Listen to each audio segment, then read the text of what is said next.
Make sure to like the video, subscribe to the channel and turn on the notification bell so you never miss an update. आवाज सुनता हर किसी की, ना ही भूला कोई हो। सबसे पहले याद उसकी, फिर सभी दुनिया की हो।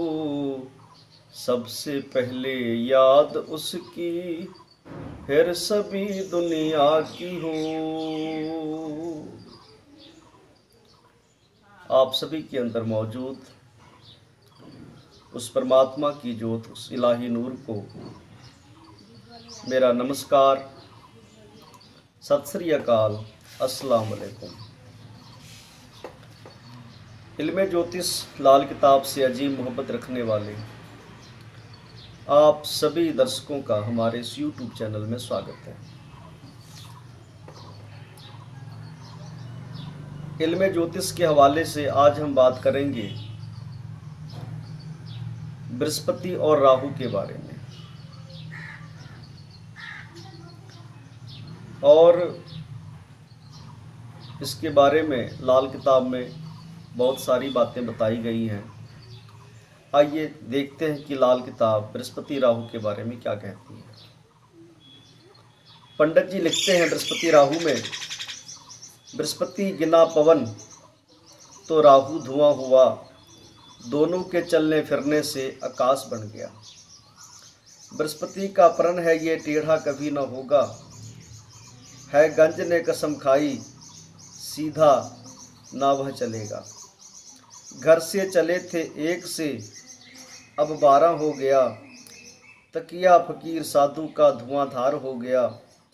चलते सुबह से दोनों थे तब शाम हो गया, गुरु लगा समाधि में सुनसान हो गया। धुआं हटे ना साधु जागे, दोनों अपनी लय में हैं, दुनिया के सब साथी बंदे इन दोनों की शरण में हैं। वैसे ये जो शायरी है बहुत थोड़ी लंबी हो जाती है। मेन बात ये है कि पंडित जी लिखते हैं कि बृहस्पति गिना पवन तो राहु धुआं हुआ। बृहस्पति जो है वो हमारी सांस है, बृहस्पति हवा है, और राहु जो है वो धुआं है। राहु आकाश का भी मालिक है। जैसे जैसे बृहस्पति की हवा ऊपर उठती जाएगी, जैसे जैसे बृहस्पति की हवा ऊपर उठती जाएगी, यानी कि राहु का साथ होता जाएगा, वैसे वैसे उसमें ऑक्सीजन की मात्रा कम होती जाएगी, और जहाँ ऑक्सीजन कम होगा वहाँ पर इंसान को सांस लेने में परेशानी होगी। और आप सभी जानते हैं कि बिना ऑक्सीजन के हमारी ज़िंदगी नहीं है। जब बृहस्पति राहु इकट्ठे होते हैं, अगर सूरज शुक्र भी इकट्ठे हों या मंगल शनि भी उस टेवे में दृष्टि में या सूरज शुक्र दृष्टि में मिलते हों या इकट्ठे हों, तो सूरज शुक्र के मिलने से भी शुक्र की जो मिट्टी है वो जर्रा जर्रा बनकर उड़ती होगी और सांसों में यानी कि हवा के रास्ते सांसों में आकर रुकावट पैदा करेगी। अगर मंगल शनि का मेल हो गया या दोनों सूरज शनि का मेल हो जाए, दृष्टि में बैठ जाएं, तो वहाँ भी मंगल बद राहु खड़ा होगा जो कड़वी धुआं होगी। यानी कि बृहस्पति राहु का जो कॉम्बिनेशन है, ये बृहस्पति की हवा का ऊपर उठना, आकाश की तरफ बढ़ना, ऑक्सीजन की मात्रा कम होनी या हवा में धुएं का मिल जाना। जब हवा और धुआं दोनों मिल जाएंगे तो ऐसे में भी इंसान को सांस लेने में परेशानी होगी, क्योंकि ऐसी जो धुआं होगी वो कड़वा जमाना पैदा करेगी।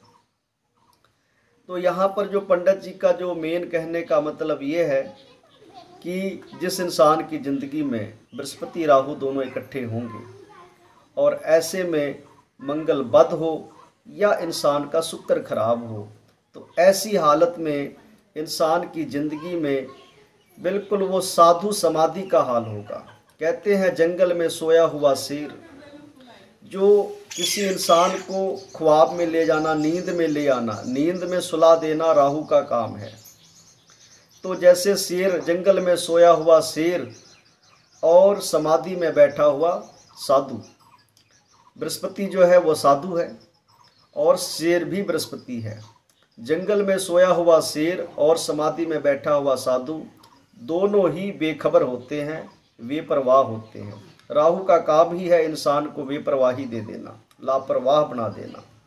तो जो शेर जंगल में सो गया, बेखबर हो गया, वो आसपास की हालत से बेखबर होता है, और ऐसे में जंगल के जो दूसरे जानवर हैं वो जंगल के जो अनुशासन है, जो रूल हैं, जो कोड ऑफ कंडक्ट है, उसे ख़त्म कर देते हैं। जंगल में तबाही बर्बादी का आलम हो जाता है।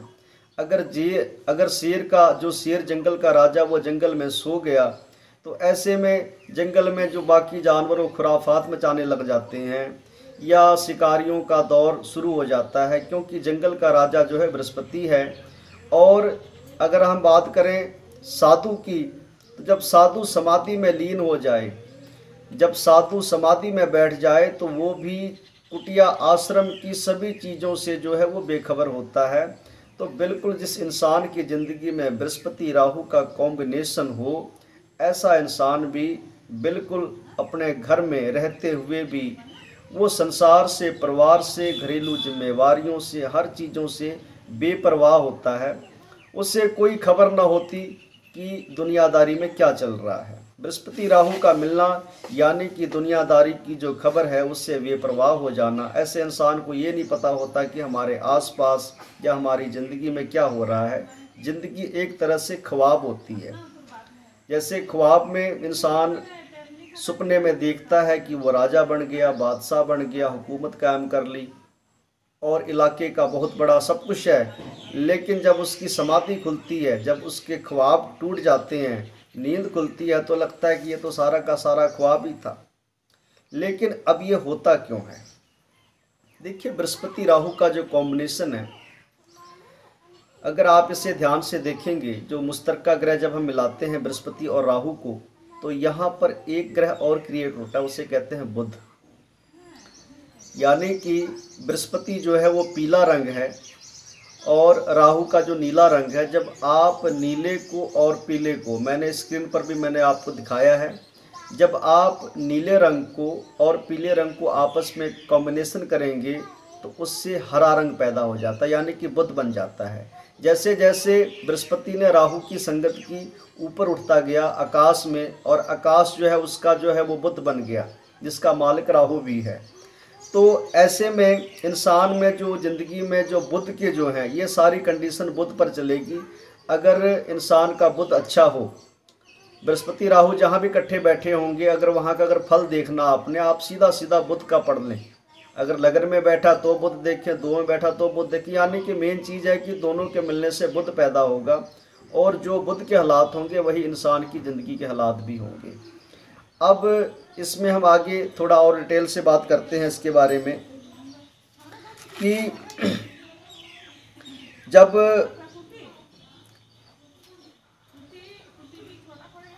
बृहस्पति राहु का जमाना, यानी कि सोया हुआ शेर, समाधि में बैठा हुआ साधु, तो ऐसी हालत में उनके घरों में बुजुर्गों को दमे की प्रॉब्लम होती है, सांस की प्रॉब्लम होती है, और ऐसे इंसान को खुद को भी एक प्रॉब्लम होती है, वो होती है साइनस की, यानी कि सांसों में रुकावट होना, साइनस की प्रॉब्लम होना, या गले में रेसा रहना, कफ की ज़्यादती होनी। यानी कि मेन मसला यह है कि जो बृहस्पति मंदा होगा, सांस की प्रॉब्लम होगी। दूसरी बात, बृहस्पति जो है और राहु जब दोनों मिलते जाएंगे, ऊपर की तरफ उठते जाएंगे, जैसे खाना नंबर 12 है, वैसे बृहस्पति राहु का जो ज़्यादा मंदा असर है वो 7, 8 और 12 में जाकर होता है। लेकिन बृहस्पति जो है, राहु जब इकट्ठे होंगे तो इंसान की ज़िंदगी में दो बातें होंगी।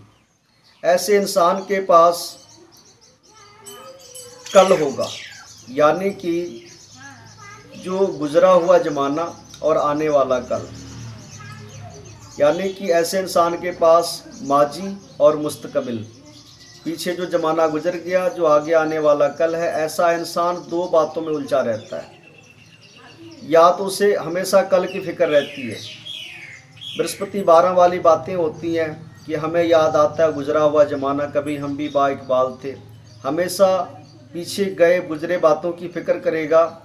और आने वाले कल के बारे में ख्वाब देखता रहेगा। और वो ख्वाब जो है वो फिर, क्योंकि जो हमने कल है वो कल हमारा फिर कल बन जाएगा, जो आने वाला कल है वो हमारा गुजरा हुआ कल बन जाएगा। अगर आने वाला कल हमारा ठीक नहीं है तो फिर हम प्रेजेंट में क्या करते हैं कि जो बीता हुआ ज़माना है उसके बारे में हम सोचते रहते हैं। तो ऐसा इंसान प्रेजेंट में होकर भी प्रेजेंट के बारे में ना सोचने की बजाय हमेशा फ्यूचर के बारे में सोचता रहेगा, ख्वाब देखता रहेगा, जिससे वो कहते हैं ना, मुंगेरी लाल के हसीन सपने, हसीन सपनों में खोया रहेगा। और जब वो हसीन सपने गुजर जाएंगे तो फिर उन हसीन सपनों को याद करके रोया करेगा। यानी कि ऐसे इंसान की ज़िंदगी में पास्ट होगा, फ्यूचर होगा, लेकिन प्रेजेंट नहीं होगा। ये हालात कब तक चलेंगे ऐसे इंसान की ज़िंदगी में? जब तक ज़िंदगी में सूरज का प्रकाश नहीं हो जाता, या केतु का ज़माना जो है वक्त पार नहीं हो जाता। केतु का ज़माना जो है ये हालात पैदा होंगे। बृहस्पति के 16 साल होते हैं, तो उसमें से वो पहले 8 साल पहले से तकरीबन 10-12 साल की उम्र से ये हालात बृहस्पति राहु के पैदा हो जाएंगे। और इंसान के जो जो ग्रह जैसे अच्छे हुए, अगर चंद्रमा अच्छा हुआ तो 22 साल में ख़त्म हो जाएगा, अगर बुध अच्छा हुआ तो हद से हद ये 17 से लेकर 34 के बीच सारा मसला ख़त्म होगा।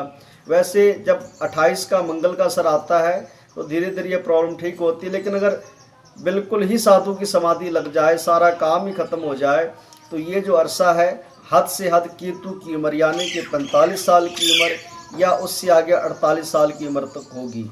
लेकिन कई बार ऐसा होता है कि साधु समाधि से उठा फिर समाधि में बैठ गया, शेर उठा फिर सो गया। जैसे हम कई बार सुबह उठते हैं और फिर सो जाते हैं। अगर ये फिर से ऐसी हालत हो गई तो ये सारी ज़िंदगी ही बृहस्पति राहु की ज़िंदगी बनकर रह जाएगी। यानी कि आने वाला ज़माना और गुजरा हुआ कल, गुजरे हुए ज़माने के बृहस्पति 12 वाला इंसान भी गुजरे हुए ज़माने की बातें हमेशा करेगा, लंबी लंबी बातें करेगा, बीता हुआ हाल लोगों को सुनाता रहेगा।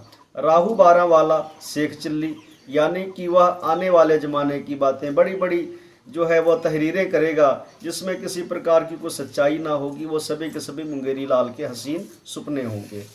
तो ऐसे इंसान को एक और जो है बृहस्पति राहु के जो फल हैं वो मैंने बताया कि बुध पे चलेंगे। वो जैसा बुध होगा वैसा ही बृहस्पति राहु के हालात जो हैं, जिस जिस घरों में बुध हैं, खाना नंबर 7 में, 8 में, 12 में सबसे ज़्यादा मंदे हालात होंगे। लगन में जब बृहस्पति राहु इकट्ठे बैठे होंगे, ऐसे इंसान को रोजी रोटी मिलती रहेगी और सरकार से मदद मिलेगी, क्योंकि राहु लगन में बैठा हुआ इंसान को बहुत कुछ दे जाता है। जब भी इंसान का लगन में राहु आ जाए वर्षफल में भी, लोगों का अक्सर फ़ोन आते हैं कि नजूमी जी हमें ये बताएं कि हमारे लगन में राहु आ गया है, हम क्या करें। तो मेरा एक ही बात कहना होता है कि जो तख्त पर आ गया, चाहे वो राहु हो, चाहे वो शनि हो, चाहे वो केतु हो, चाहे वो बृहस्पति हो, जो तख्त पे आ गया, जिसकी हुकूमत आ गई है, वह कुछ ना कुछ देकर ही जाएगा। लगन में जब भी कोई ग्रह आकर बैठ जाए तो हमें उसकी वेट करनी चाहिए कि आखिर वो कैसा है, वो किस हालत का बैठा है।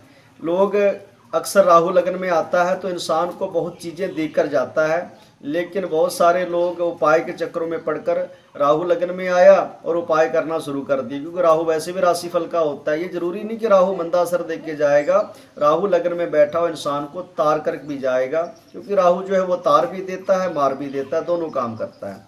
दूसरे घर में राहु होगा, ऐसे में साधु समाधि होगी, राहु चुपचाप बैठा होगा, लेकिन यहाँ पर भी बुध का मंदा असर पैदा होगा खाना नंबर 2 में, और इंसान की ज़िंदगी में एक तरह से बृहस्पति का हाल जो है वो मंदा होगा। तीसरे घर में जब राहु बृहस्पति आएंगे तो तीसरे घर में बृहस्पति जो है वो भी शेर होगा, और राहु बृहस्पति का मंदा असर तीसरे घर में बहुत ही कम देखा जाता है। चौथे घर में आएंगे तो यहाँ पर इस प्रकार की कोई ऐसे बुरे असरात नहीं होंगे। चंद्रमा का हाल थोड़ा मंदा जरूर होगा, दिल की अशांति होगी, लेकिन रोजी रोटी जो भी है वो अच्छे से चलती रहेगी। 5वें घर में राहु बृहस्पति इकट्ठे होंगे तो औलाद की किल्लत, औलाद पर परेशानी होगी, इससे ज़्यादा कुछ ना होगा। खाना नंबर 6 में जब बृहस्पति राहु इकट्ठे होंगे तो ऐसे इंसान की ज़िंदगी में गैबी हालत बहुत अच्छी होगी, रोजी रोटी आराम की मिलेगी, दुश्मन उसके काबू में रहेंगे। और जिस दिन से लड़का पैदा हो गया, वैसे भी राहु बृहस्पति वालों के जिस दिन लड़का पैदा हो जाता है उस दिन से राहु बृहस्पति का असर वैसे भी कम हो जाता है, क्योंकि लड़का जो है वो सूरज है। जैसे सूरज पैदा होगा जो जैसे बाप बृहस्पति है और जो उसका बेटा होता है वो सूरज होता है। तो जैसे सूरज की रोशनी कायम होगी ज़िंदगी में, वैसे ही राहु बृहस्पति का असर जो है वो भी घटना शुरू हो जाएगा। लेकिन 1 से लेकर 6 तक, राहु बृहस्पति का 1 से लेकर 6 तक कोई मंदा हाल नहीं है। जब ये कहानी शुरू होती है 7, 8, 12 में ज़्यादा मंदा हाल है, खाना नंबर 11 में, 10 में, 9 में ये कंडीशन थोड़ी कम हो जाती है। खाना नंबर 9 में राहु बृहस्पति होंगे, इंसान जो है वो कर्म धर्म से हीन होगा और कई बार अपना मजहब भी चेंज कर लेता है। जैसे कि बाप किसी दूसरी जमात में था, बेटा किसी दूसरी जमात में चला गया। यानी कि अगर बाप शिव जी का भगत था तो बेटा जो था वो उसने किसी दूसरे कुल देवता को मानना शुरू कर दिया। और हर मजहब में ऐसे हैं, बहुत सारे फ़िरके हैं, जैसे कि हम देखते हैं इस्लाम में भी है, हिंदू धर्म में भी, सिख धर्म में भी है, सिखों में भी, जैसे कि नामधारी हैं, राधा स्वामी हैं। यानी कि जो अगर बाप राधा स्वामी को मानने वाला था तो बेटा नामधारी बन गया, या वो किसी अन्य फ़िरके को, किसी अन्य रीति को फॉलो करने लग गया। ये जो ज़्यादा मंदा जमाना है ये खाना नंबर 7 में, 8 में, 12 में होगा।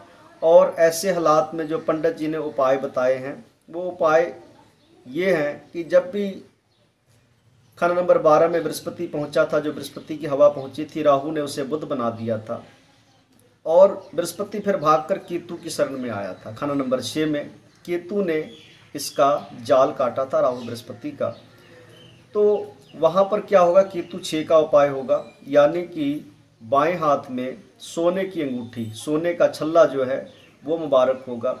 अगर राहु बृहस्पति का चक्कर खाना नंबर 8 में हो, ऐसे में शमशान में पीपल का पेड़ लगाना और घर से जो बहुत बड़ा मंदिर बनाया उस मंदिर को हटाना और धर्म स्थान में बृहस्पति की चीज़ें दान में देनी मुबारक होंगी। अगर यही राहु बृहस्पति खाना नंबर 12 में जब मंदा असर पैदा करे और सांस की प्रॉब्लम दे, साइनस की प्रॉब्लम दे, और बृहस्पति राहु की एक बड़ी कंडीशन ये भी है कि ऐसा इंसान सत्संग में जाकर भी जब भी धर्म ग्रंथ की किताबें पढ़ेगा, पाठ करेगा, पूजा करेगा, अक्सर उससे नींद आएगी। वैसे भी बहुत आदमियों को पूजा पाठ करते समय, पाठ करते समय, किताबें पढ़ते समय नींद आती है। जो धर्म की बातें करते समय नींद आना, सत्संग में जाकर सो जाना, ये भी राहु बृहस्पति का इकट्ठे का असर होता है। तो ऐसे में क्या होता है, बुध का मंदा असर शामिल होता है, जिसके लिए नाक छेदन, नाक में चांदी जो है धारण करना, माता का आशीर्वाद लेना, और ये जो है मुबारक असर पैदा करेंगे। तो इस प्रकार से जो राहु बृहस्पति के जो असर हैं इससे आप बच सकते हैं। राहु बृहस्पति का मेन जो है वो मसला यही है कि इस इंसान के पास बृहस्पति का जो गुजरा हुआ ज़माना और राहु का आने वाला कल, शेख चिल्ली के सपने, मुंगेरी लाल के हसीन सपने जो हैं ये तो होंगे, लेकिन इंसान की ज़िंदगी में प्रेजेंट ना होगा। और कल, आज का जो कल का गुजरा हुआ ज़माना वो फिर कल बन जाएगा, उसके बारे में सोचते रहेंगे, फिर आगे के बारे में। वो इस तरह से इंसान की ज़िंदगी जो है वो पार होती जाएगी। लेकिन ये ज़माना अधिक से अधिक जो है ये 48 साल की उम्र तक होगा, उसके बाद ये असर ख़त्म हो जाएगा।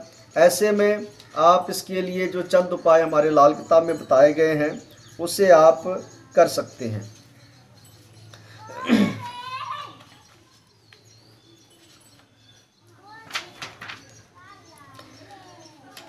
एक तो है कि केतु 6 का उपाय, यानी कि अंगूठी जो है वो सोने की अपने हाथों में धारण करना।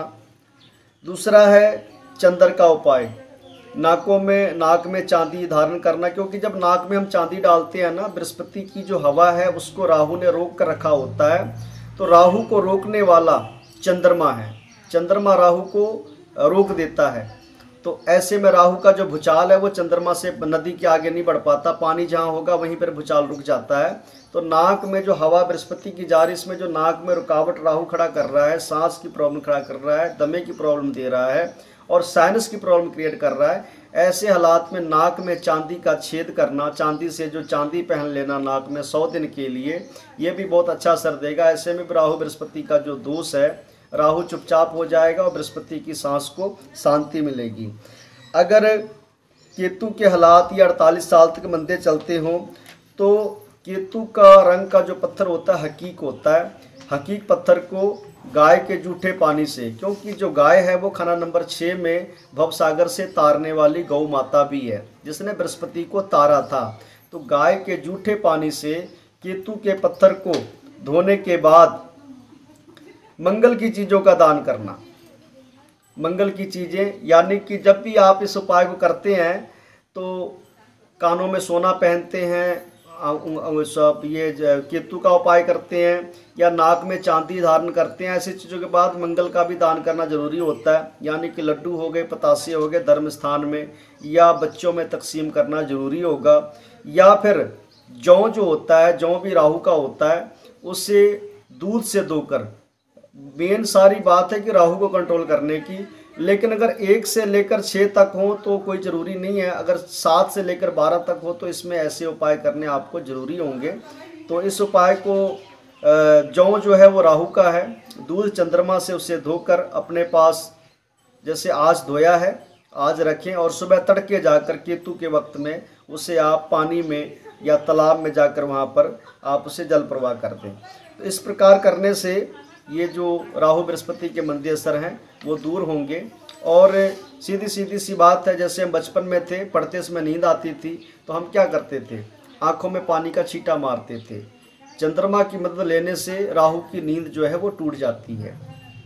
तो जब भी राहु के बुरे असरात हों तो ऐसे वक्त में, और बृहस्पति आदमी का मंदा हो रहा हो, जिंदगी इंसान की साधु समाधि हो गई हो, जैसे साधु समाधि में बैठ गया, या बृहस्पति जो शेर है वो जंगल में सो गया, तो उसे आसपास की कोई खबर नहीं होती, और वो हमेशा ही बैठा बैठा आने वाला सपना और बीते हुए कल की चिंता करता रहता है। ये दोनों हालत इनके साथ होती है। और पढ़ाई लिखाई भी अच्छी होने के बावजूद भी पढ़ाई लिखाई में उसे ये नहीं पता लगता कि मैं कौन सा जो है वो सिलेक्ट करूं, क्योंकि बहुत ज़्यादा कंफ्यूज होता है। तो ऐसे हालत में अगर ये उपाय जो करते हैं आप, इन उपायों से आपको फ़ायदा होगा। ये उपाय मैंने लाइव अपने चैनल पर बताया हूँ, लेकिन इस उपाय को करने से पहले, क्योंकि उपाय जो हैं वो एनर्जी से काम करते हैं, तो आपने कम से कम 100 रुपये की, कम से कम 100 रुपये की आपने रोटी लेकर या बिस्कुट लेकर गरीब फकीरों में तकसीम करें। या फिर जो केतु दरवेश है, कुत्ते को बिस्कुट जो हैं डालें, कम से कम 100 रुपये की नजूमी जी के नाम से, तभी ये उपाय आपके एक्टिवेट होंगे, ये उपाय आपको काम करेंगे। क्योंकि मुफ्त का दिया हुआ आशीर्वाद, मुफ्त का दिया हुआ उपाय जो है वो नहीं चलता है जब तक पीछे से एनर्जी ना दी गई हो। तो मेरे नाम से आप 100 रुपये की जो है वो कुत्तों को रोटी, या जो अगर कुत्ते ना मिलें तो आप दोनों कर सकते हैं, कुत्तों को भी दे सकते हैं, फ़कीर साधु जो धर्म स्थान में रहने वाले होते हैं उन्हें भी दे सकते हैं, या भिखारी होते हैं उन्हें भी दे सकते हैं। तो कम से कम 100 रुपये का जो है आपने रोटी, 100 रुपये की चीज़ें जो बिस्कुट जो है वो इनमें तकसीम करने के बाद ही आपने ये करना है। तो ये आपका उपाय जो है अच्छा असर देगा राहु बृहस्पति में। नहीं तो वही जो ज़िंदगी में कड़वा धुआं है वो हमेशा रहेगा, और ज़िंदगी आपकी बेआराम और परेशानी होती रहेगी। और ऐसे में बुध का जो है वो खाली चक्कर चलता रहेगा। मुंगेरी लाल के हसीन सपने होंगे, बीते हुए ज़माना का जो बुरा मंदा हाल होगा कि हमें याद आता है गुजरा हुआ ज़माना, कभी हम भी बाइकबाल थे। यही बातें ज़िंदगी में चलती रहेंगी। तो मैं इतने ही लफ्ज़ों के साथ इस वीडियो को यहीं ख़त्म करता हूँ, और मैं उस परमात्मा से यही गुजारिश करता हूँ कि खुश रहो आबाद दुनिया, मालो जहाँ बढ़ते रहो, मदद मालिक अपनी देगा, नेकी खुद करते रहो, नेकी खुद करते रहो। धन्यवाद, नमस्कार।